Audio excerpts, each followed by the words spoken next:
Hello guys, welcome to my channel, and today I'm analyzing Taylor Swift. Well, actually, it's not really her that I'm going to be analyzing that much. Well, partially, but mostly it's going to be about, why she's so rich.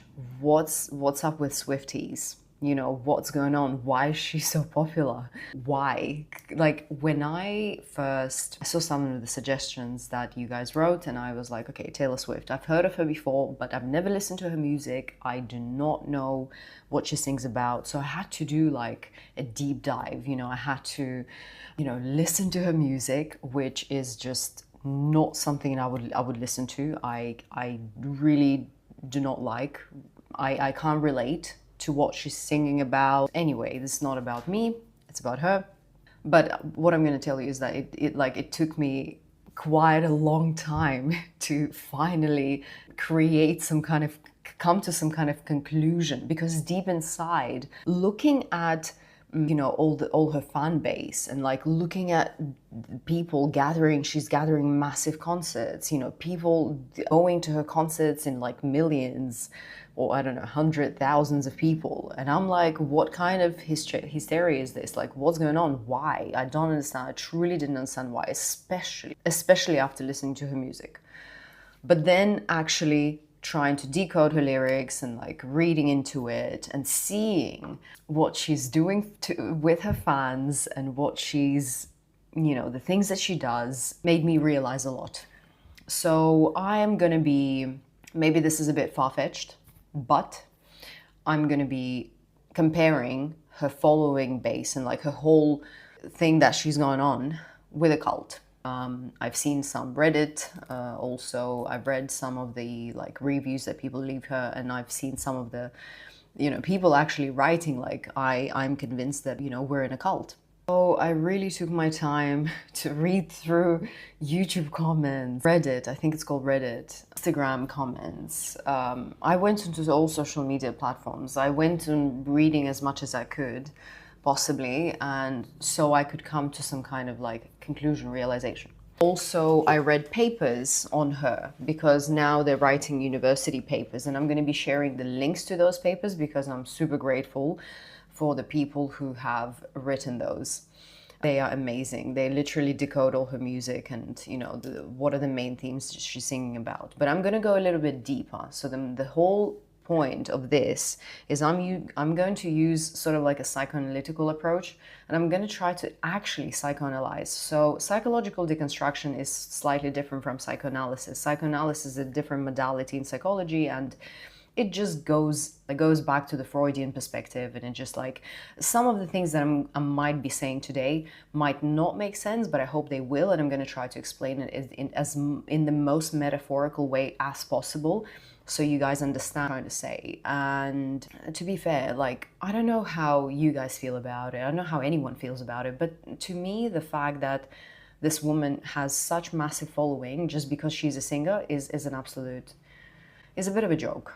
It does not make any sense to me. She is just a singer, and she has so many people following her, almost like she is a goddess, okay? She's a goddess, she's God, she's the leader, So I started wondering, okay, what are the themes? What are the main themes? So I'm gonna start going, and I'm gonna take the aspects of cult, and I'm gonna go one by one, exploring it, and telling you why I actually believe that it is sort of like a new type of cult, like a modern cult, like a socially acceptable type of cult, but it just resembles so much of a cult.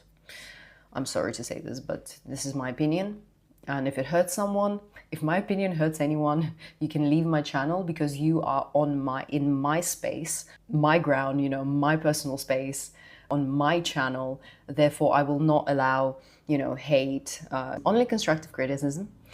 But yes, you're more welcome to leave. If you do not agree, you have strong feelings about it, you can leave. So a real quick touch up on her story, childhood. Apparently she, from what I read, she comes from like a, happy family, mother, dad. They pushed her into her direction that she wanted to take, so they supported her, which is incredible, amazing. However, I do want to mention that a lot of the times there is this thing at play when a parent cannot achieve a certain dream and goal, especially mothers. They tend to put their children into that thing that they didn't achieve, and so they try to make that child achieve, so their dreams and goals come to life with that child. And that is a sign of codependency, and that is not healthy. Okay, so I don't know if there might have been or might have not been this kind of like identification with the child at place. I don't know, but a lot of the times parents will subconsciously project their desires onto their children, and so therefore the child becomes like a means of fulfilling the parents' goals. So simple as that. In this short clip that I'm going to show you, she talks about having her whole belief system based on having people to clap for you. I'm going to just tell you in a bit what that means. I thought that they were booing me. For someone who's built their whole belief system on getting people to clap for you, the whole crowd booing is a pretty formative experience. In all fairness, we're social creatures, therefore if we get like cancelled, for instance, it would affect us in one way or another because we're social creatures, right? So I do understand what she's talking about, but at the same time, she's saying that her whole belief system is based on people clapping for her. To me, it talks about her self-worth being tied to sort of like external approval, right? Rather than like internal confidence. That talks about seeking constantly for affirmation, to feel secure. It also could stem from her childhood experiences where approval was conditional, right? And if I connect the dots, it might have been conditional because we don't know. With celebrities, they're not gonna come to us and tell us their whole life story and everything, and how their parents really treated them, what really happened in their childhood. You will never know, right? They will always try to present that I have an amazing, happy family, everything is incredible. And even myself, when I speak about my relationship with my mother, for example, even myself, it's sometimes like I can't really put out the negativity. Like, I have to say like, my relationship is great, but there's story there, there's some history there. Therefore, like, she's not going to talk about her relationship, and that I'm going to go into later, because it feels like to me her whole fame is built on this one thing that I'm going to tell you just a little bit later. Also, I'm aware that she spent, in one of the articles I read, that she spent hours signing things for her fans, and on one hand we can look at it as people pleasing, but no, I do not think it's people pleasing. It is something else. What is it? Why does she give her fans presents? She spends money on them. She doesn't spend money on random people. No, she spends money on her fans. She doesn't go, I do know that she put to charities, this and that, but any other. But even when she was putting money into charities, it was somehow connected always to what she does. It was always connected to her. I might be wrong here. I could be wrong, okay. But this is what I've seen, right? This is the commonality that she, and it's a beautiful thing, right? That you give money to, disabled fans, for instance. People who cannot pay, who really want to see you, but who cannot pay to go to your concert. It's a beautiful thing, but it's a beautiful thing in disguise. Note that, please. I'll explain. Now on to her relationships. 15 more? What? How many are there? It's a lot of relationships, okay? I'm not sure how true this is, but it's a lot of relationships. I know that celebrities, they jump, in and out.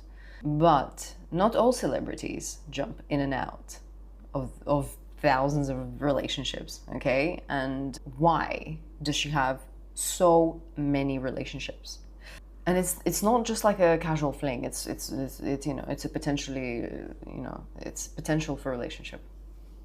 And a lot of the times I also read through the articles that a lot of her exes, they left her, apparently. Again, I'm not sure how this information is correct and true, but apparently, they're leaving her. What I'm sensing is that there is this idealization in place, where she meets someone and she idealizes that person, because that person now is going to bring that happiness to her life. That person is going to be the one. That person is going to be the one, and I'm sure she sings in her songs the one, and the concept of the one, because look, the commonality, the common thread in her songs is breakup, is healing from breakup, becoming strong, empowered woman from breakup. I mean, excuse me, how many times do you need to, break up to finally, like, I don't know. It's constant, like, in relationships, struggle in relationships and breakup, and see, relationships, they don't, yes, relationships require hard work, determination, but it doesn't have to be an emotional struggle. If a relationship is an emotional struggle, then something is not going right. So to me, it seems like she likes the feelings more than she likes her partner. She likes the emotions more than she loves and accepts the partner for who they are. Again, I could be wrong. It's always sort of like idealization that he is the one who's going to save me, and then it's the hardship in relationship, and then we're breaking up, but it's okay, I'm going to survive, kind of type of thing. I'm just laughing because I was going to read a line from her song, and when I read it, I realized that I heard the song and I know how to sing it. Oh my god. Okay, anyway, I think it's been like honestly, it's been like 2 or 3 weeks. No, not 2, 3. 3 weeks that I've been like deep down in this stuff. Anyway, it's kind of, it says, she writes, is it going to be forever or will it go down in place? Question is she choosing the right guys, like the wrong guys maybe?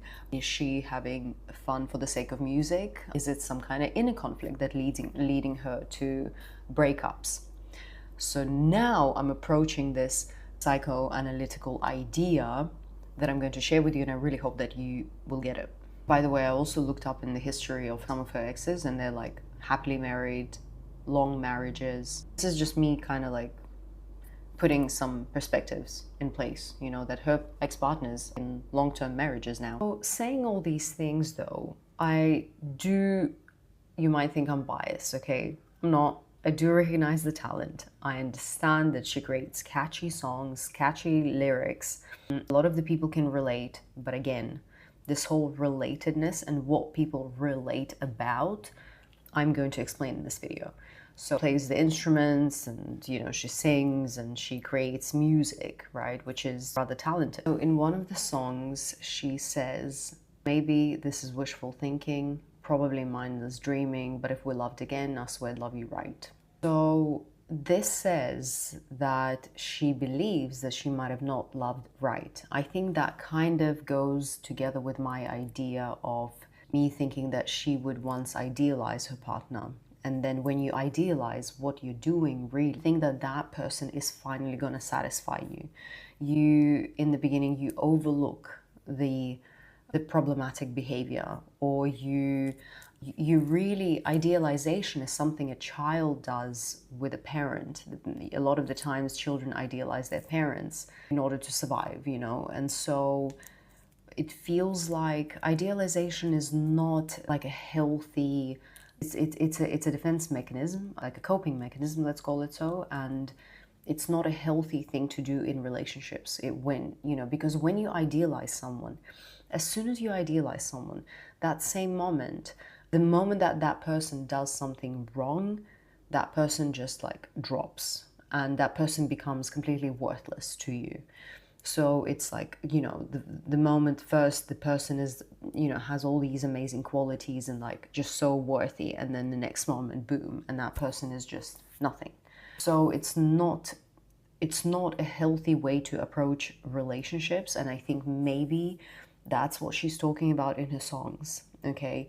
So it definitely talks about the conflict that she has. So the more dependent the person is, or the person feels, the more likely the person is to idealize. So let's imagine someone, husband and a wife, the wife goes into surgery. The husband is going to idealize the surgeon because he depends a lot on that surgeon for his wife to survive. And therefore, if let's say she survives, therefore they're going to idealize that surgeon and going to bring up to that surgeon to the godly figure in a way, right? And compare it to the godly figure. However, if that doesn't happen and the wife dies, then there's going to be an instant devaluing of that person, and that husband is more likely to sue that surgeon, even though that might not be surgeon's fault, right? That the wife died, for instance. But that's what happens when you're very dependent on someone. You idealize that person. And there is another thing. She writes in one of her songs, "Can I go where you go? Can we always be this close forever and ever?" Yes, it can talk about deep connection and, longing for closeness and this and that. But on the other hand, on the flip side, close forever and ever, it kind of, to me, I see it as codependency. To me, I see it as just like you becoming this one whole thing. And a lot of the times when someone is codependent, to me, I see it as codependency. And a lot of the times when someone's codependent, there is this whole idealization at place. So this might be far-fetched, but I do feel like her music is a form of acting out her failed childhood relationship with the mother figure. Why? Let me try and explain. I'm gonna try not to talk about like the oral, anal stages of development and fixation on them. I guess the way I can say it simply is that when the child grows up, if there is on a certain point of their life when they're small, the fixation happens, meaning the needs of the child are not satisfied. And so the child can go in different ways. The child can become, very attached. That's how the attachment is forming, right? And so I feel like there's a sense of like codependency there. So there's definitely codependency in her parental, well, definitely can't say for sure, right? But I feel like there's codependency in her parental relationships. And therefore, that codependency gets transferred onto, right? We're all happy people. We're all somewhere on that, on that spectrum. We're all stuck somewhere. We're all playing out a thing. We go into relationship playing out our parental conflicts, right? Our childhood conflicts. And so that's what happens until you go to therapy. Let me give you a bit of explanation on codependency and what that is, because I've mentioned it quite a few times, but I do feel like not sort of everyone might understand what this is. So codependency, some of the symptoms would be feeling dependent on others. So feeling like you can't live your life unless you depend on others, right? You feel trapped in relationships that control you, humiliate you. You have low self-esteem, constant need for approval, right? To feel okay. Feeling helpless, powerless to change destructive relationships. Dependence on alcohol, food, work, sex, and other external stimuli, usually to distract from emotional distress. Also, not having like clear boundaries, psychological boundaries, and inability to experience true intimacy because you are so codependent on another person. You're so dependent, right? You're constantly thinking where that person is. If your loved one is, you're constantly trying to control another person. You would be trying to manipulate another person into doing certain things. You cannot express your desires clearly. It's hard for you to break up. You're in and out of relationships. You cannot live without relationships. You don't feel okay on your own, etc., etc., etc. Codependency, I feel like codependency is something that is like a pandemic of modern day and world. Like nowadays, it's just like pandemic. And so where does it come from? Real quick, right? Well, not usually, but there's been research done, and so it arises from incompletion of crucial developmental stages in early childhood. So in the psychoanalytical language, probably it's going to sound something like, it's a psychological birth. It should be completed by the age of 2 to 3 years old. But unfortunately, like I said, it's pandemic, and in 98% of people, the stage is not completed on time. And so therefore, people lose kind of like psychological autonomy, which is essential for developing a sense of self and, becoming, separated from parents. And usually these people, they don't really understand who they are without another person. But what she did a very smart thing where she took it and she like sublimated it. I'll just say sublimated it into art, into songs, into like, she was creative with it and she made money. And what is money really? In that perspective, money, it allows you to separate from your parents. You have money, you don't need parents to rely on, kind of thing, right? And so money is sort of like independence from the object, which is the parental object, right? The mother, for instance, the father, the mother, usually the mother. And so her fans, Swifties, they are bringing her the money, right? Because why? Why do they really like her that much? They say because we feel so connected to her music. In reality, what she sings about is she sings about her conflict, right? Her parental conflict that it has been, projected onto her relationships. So really, that's a childhood conflict with her parents that she sings about in her songs and that other people can relate to. So therefore, really, she touches the very, very deep rooted traumas she touches on with her music. She touches on all these things, therefore people feel connected. And in addition to that, she gives people hope with her music. Let's be honest, she's successful. She's extremely successful. She has incredible, she's a billionaire.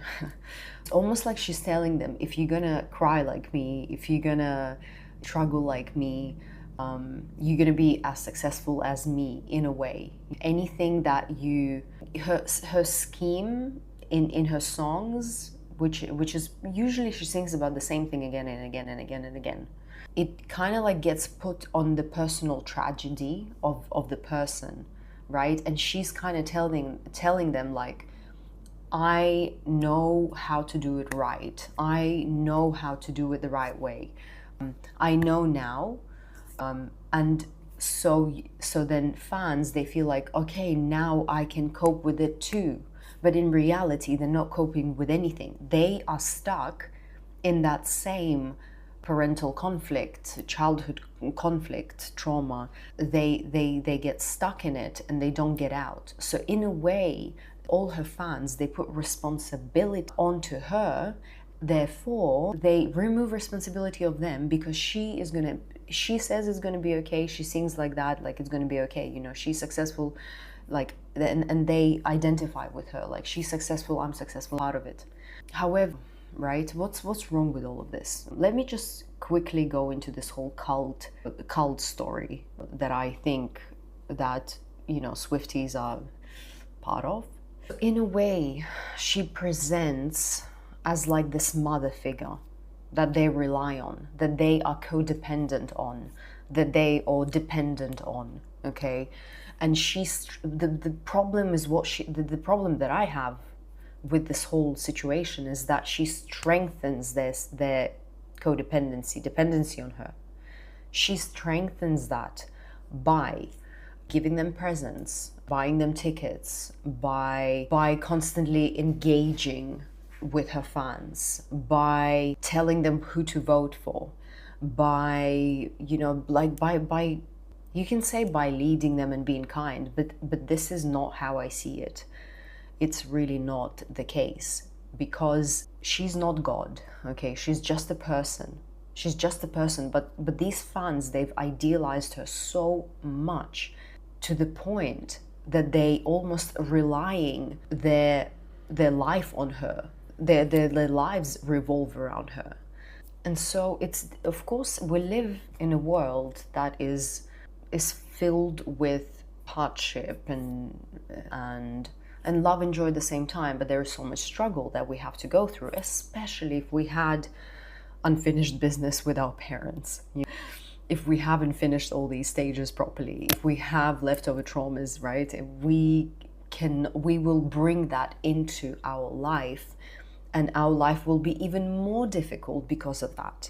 And she sings about it, and she idealizes it, and almost kind of like telling her fans that she knows the solution in a way, like to that suffering, because she is partially suffering because of these relationships that take place. That's where she's suffering, obviously. 13, 15 relationships.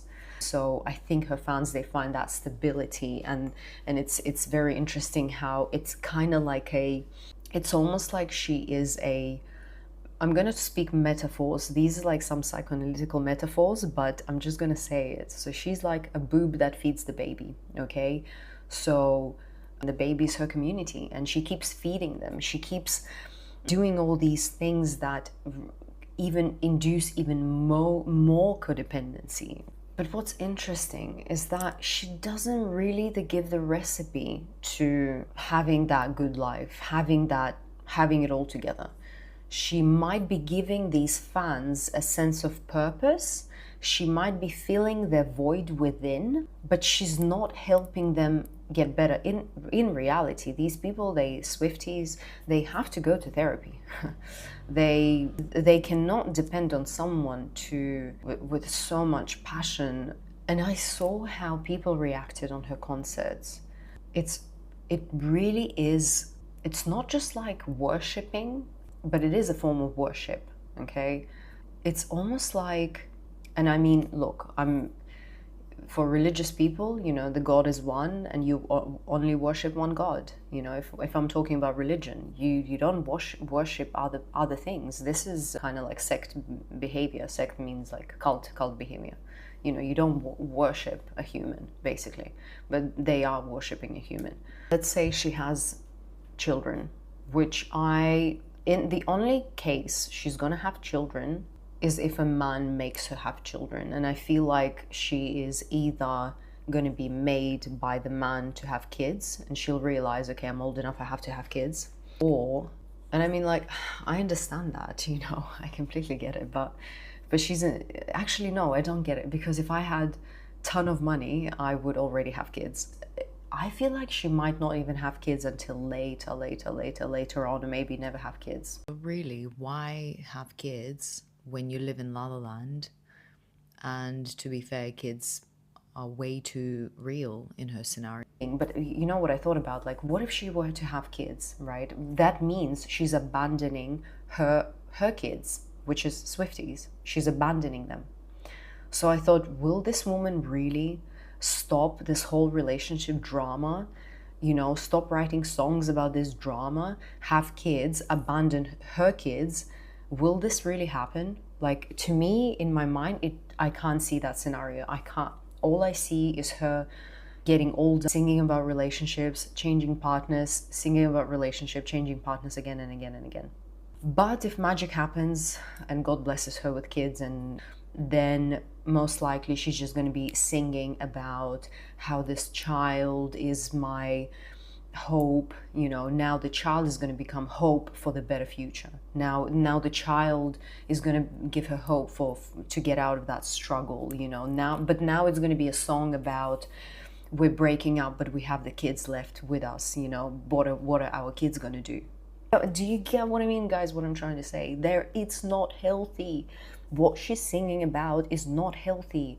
What people identify with is not healthy. The fact that she feeds the fans, and I'm going to open a Wikipedia article in a second. So she donates to fans, okay, for academic loans, medical bills, rent, and other expenses. Guys, a lot of people will think, wow, praise be to Taylor Swift, right? No. By covering academic loans, medical bills, and rent and other expenses, she takes on that idealized image of herself as she is the godly provider. She is the mother of the Swifties or whatever. She will take that responsibility off you. She is taking responsibility. She's not taking all responsibility, obviously. She's not going to do that. She's not that, dumb. She's very smart. She's only doing it in bits and pieces to prove her goodness. Okay, that's how I see it. Sorry, you can say whatever, but so she did a high donation to the fan with leukemia. That's a beautiful thing. Okay, and then she crowdfunded it. I feel like with so much money you can just donate your money, since you're doing it anyway. But she's smart. She crowdfunds it, right? I guess that's what she's doing. And so when 3 children, it says in the article, again, I'm not sure how correct this is, but when 3 children were murdered and several other I'm not sure what this means, at Swifty event, Swifties raised over £100,000 within a day. This is amazing that they funded it. But guys, don't you see how crazy this is? First of all, if she's so glory and powerful, then why don't you just, why people have to take it out of their pockets? They follow you, and then when you can help the victims, right? Anyway, I believe that by her covering those loans, medical bills, tickets to her concerts, I feel like tickets to her concerts is okay, but medical bills and other expenses, you should not be taking responsibility for other people. Who are you? Are you God to take responsibility of other people? No. They need to live their own life. They need to build their own life. They need to do everything to make their life happen instead of relying. I feel like the fans, they rely on her emotionally. But then she kind of adds up with the monetary as well. I think it's not correct. It's just not right. But I mean, what's right and wrong, right? Everyone has a different judgment of it. And the fact that her fans demand to be politically active, right, to speak about all these things, again, they are demanding her, right? Reason why demanding this from her, because they see that mother figure. The mother figure should tell them what to do. The mother figure should guide them what to do. She really doesn't need to be involved in politics at all. It's the wrong thing for her to get involved in politics, because a lot of people are following her. They're not even thinking with their head. They have broken identity loss. These people will just mindlessly go and follow and do what she says. And if, let's say, she does start speaking, she will start speaking about these topics. Again, she's very smart.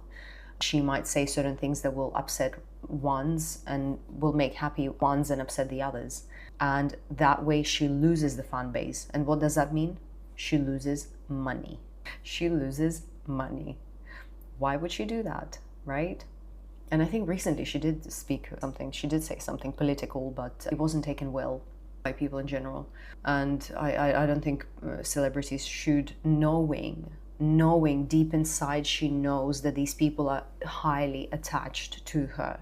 These people rely on her so much in an unhealthy manner, when these people should be relying on themselves. So, and she knows that.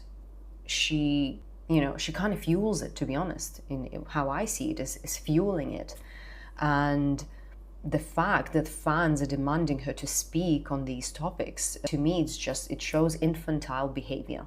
When people are not properly developed, people don't take responsibility for themselves. People need someone else to tell them what to do.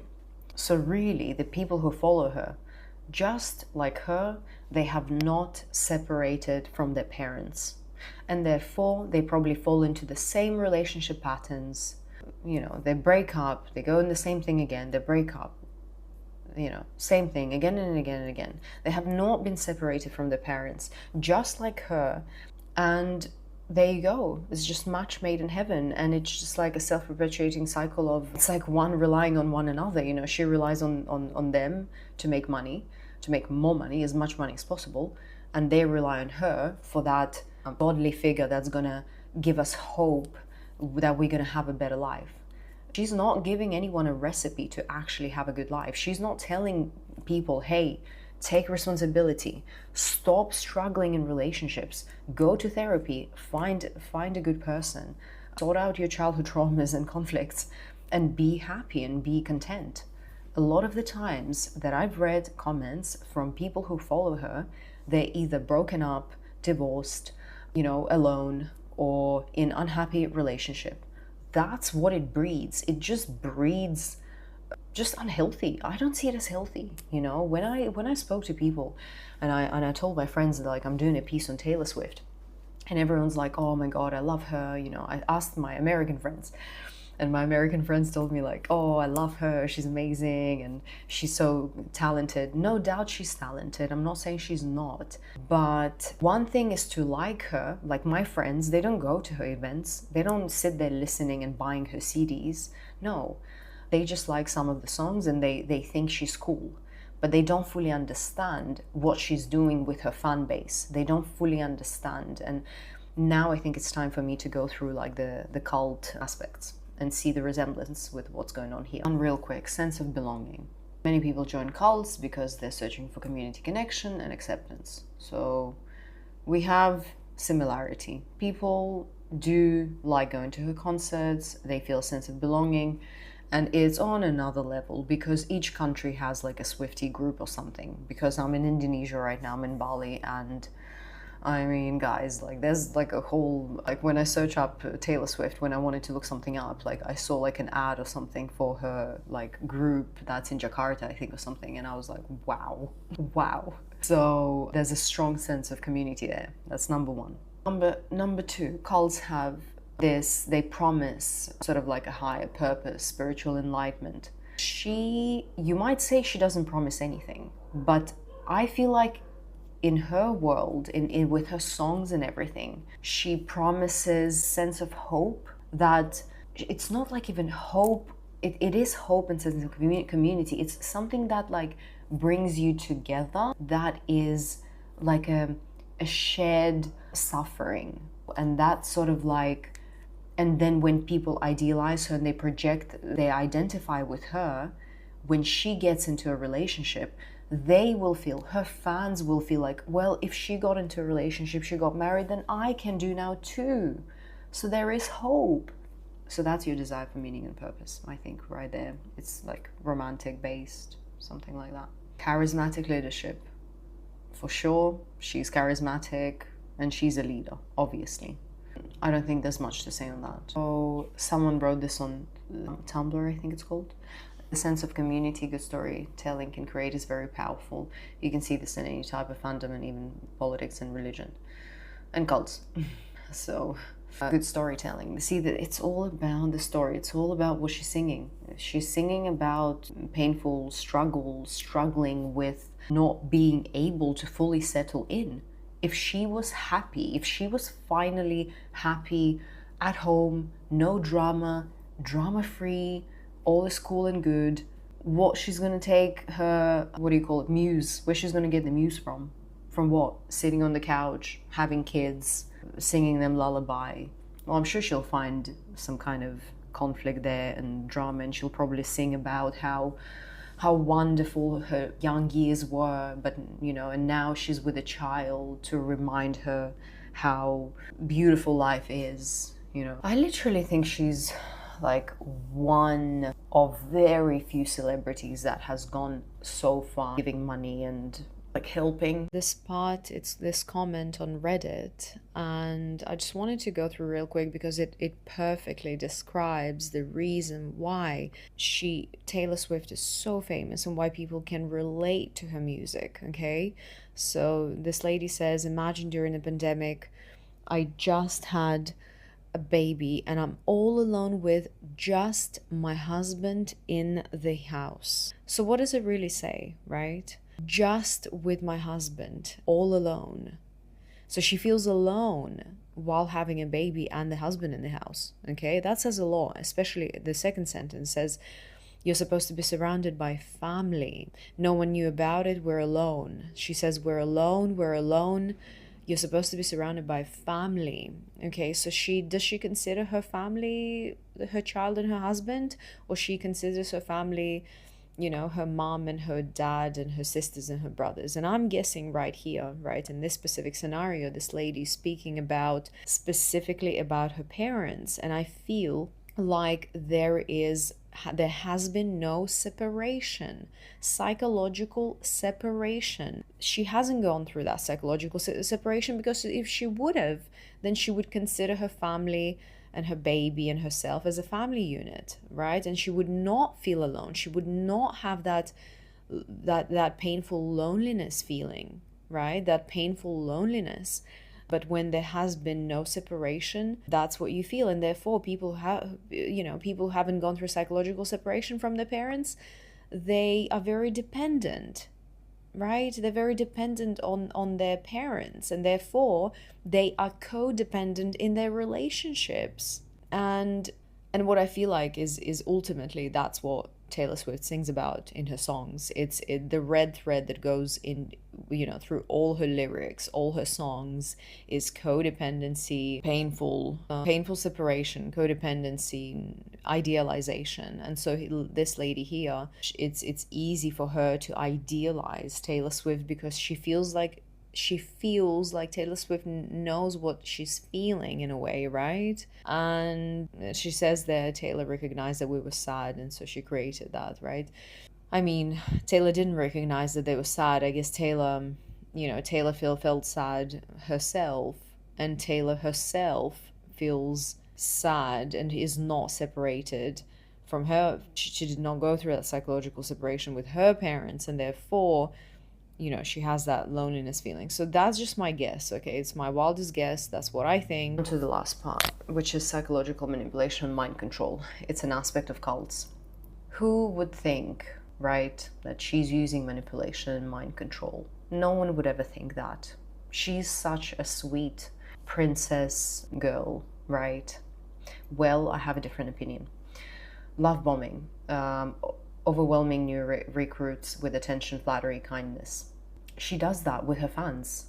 I'm not saying that she's like overwhelms them with all of that, but she definitely treasures her fans and like brings them in a way on some kind of a pedestal, because they give her money. In the end of the day, these people, they give her attention. These people, they give her money. These people, they clap for her, love her for who she is, right? So I feel like she does a bit of love bombing in terms of like going onto their channels and writing things there. Interesting how really no one thinks that there's nothing wrong, like people think there's nothing wrong with that, like with the star going and writing on like fans TikToks and like doing all of that. Everyone thinks, wow, she's so amazing, so kind and great. But what she does instead, she strengthens that dependency. I don't know if she does it consciously, unconsciously. Maybe she doesn't know that certain people, they see her in a different light and they depend on her. And therefore, doing things that she does like that, it strengthens it even more. I think she's smart and she knows, actually. I think she's pretty smart and she knows. Another part of psychological manipulation, mind control, is isolation. Again, who would think Taylor Swift, isolating someone from, come on, like, what are you on about? Well, see, I'm not saying that she's cutting off members from like the outside influence. However, you do see a lot of Swifties, so-called Swifties, they do not reason with their families anymore. They do not find any reasoning. They are on their own because now they're attached to that group that heavily support her, right? So these people, they lack individuality. They depend on her for their sense of individuality. And in her songs, she kind of like sings about how you have to be self-sufficient and you have to be confident and you're an individual, you're special, this, that, and the other. It only gives them hope, but it doesn't actually tell them how to do it, right? It's a beautiful story that she tells. It's a very beautiful psychosis. It's very attractive, and it's almost like you don't need the world, you need me. No. Like, it's almost like instead of finding that dependency on a parent, they find that dependency on Taylor Swift. It's strange. Fear and guilt. Fear and guilt, convincing members that leaving the group means failure, punishment, or spiritual doom. So, fear and guilt. It's almost like unconscious fear and guilt. It's unconscious. It's not subconscious. It's unconscious. Like it's in a way, if you separate from me, you're gonna be all alone. You're not gonna be a part of the community. You're not gonna be one of my fans that I can just one day show up and give money to. You're gonna be on your own. You choose to separate from me. But the thing is, separating can cause, even like when you separate from the person that you love, from your parent, separation causes anxiety, right? And it's anxiety and it's danger, right? And so she kind of she rids them of that danger, because you can always be with me. You can always support me and be with me, right? So yeah, maybe not, of course, not telling them in a bad way, but in a very tricky way. There is that sense of fear and guilt, but it's on them. It's on them. If they do it, they can deal with it. It's almost, I don't know, I see it a form of manipulation. Now, real quick, promises of personal growth and success. She doesn't tell them directly. She's not saying that directly, but when they identify with her and her living her life, in a way promises that. Because if you're gonna be like me, then you are likely to be like me, happy, successful, this, whatever. Life transitions. They are more susceptible, and that's what I can't say she preys on that, but that's the essence of her music. She gets people in because of that vulnerability and those, transitions. Black and white thinking. We are good and the outside world is bad. Well, obviously that's seen in the way they operate. I've seen it somewhere, like how Swifties acting and reacting to certain things. And especially when she makes a political statement, that is saying this is good and that's bad. No good. Okay, now the last and the least. I'm done. Her lyrics. It's always her lyrics. It's pure poetry.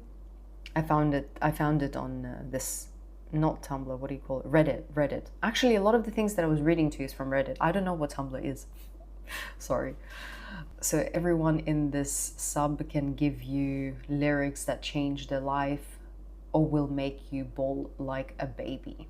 People who listen to music that makes them cry, they have unresolved trauma, conflicts. Instead of listening to music that makes you cry on and on and on, because you can resonate with all the breakups and whatever life difficulties you've gone through, it's best to take on therapy. It's best to go to therapy and sort your stuff out. So changing life, how is it changing their life? Really? How can her songs be changing someone's life? Because they find her to depend on, because they find that ground in her, because they feel like, I finally found who I can identify with and who I can move my painful mountains onto something. Like, I identify with that. We are one, and I'm not alone in this and that. I'm not sure if I've read a lot of her lyrics, guys, and it did not change my life at all. At some point I just couldn't read it anymore. I think she's great, fantastic music, whatever, just not my. Guys, I am done. Honestly, I could go on and on and on, but I don't want to make this like an hour thing. So I think I'm going to conclude right here. Guys, I wanted to let you know real quick about my services, right? I might not be pasting the link at the moment because my website is still being created, but in the future, you're going to find a link to my website and this service that I wanted to let you know about, because I'm offering a 7-day free trial. And it's the 7-day free trial to my new service, which is called Mila's Psych Lab. Okay, it's a group that you can enter. Right now, you can just email me. I'll leave my email below. It's milathelifecoach.com. milathelifecoach@gmail.com. You can send me an email, tell me that you want to be in the group. You get 7 days free trial. So what do you get? Let's say you're confused, right? You don't understand certain situations in your life. You don't understand why people act a certain way. You don't understand maybe yourself, and you are feeling anxiety. You have anxiety and, chaos, and so you want to understand yourself, others better. And so what I do in there is, you can join anonymously. You can write your situation that you're going through, give me all the details, and I will analyze this for you. And not just I'll analyze it, I will also give you a course of action, and I'll probably give you some insight about your psychology and that person's psychology, whoever you're having a conflict with, for instance. And yeah, so I can hopefully help you feel more at peace with yourself and understand yourself and others better, because communication is literally probably one of the most important things in life, right? So, all right, guys, email me if you want to join for 7 days for free. Like I said, I will be leaving my website as soon as it's ready, and thank you very much for watching. And please comment, like, subscribe, and I'll see you guys in another video.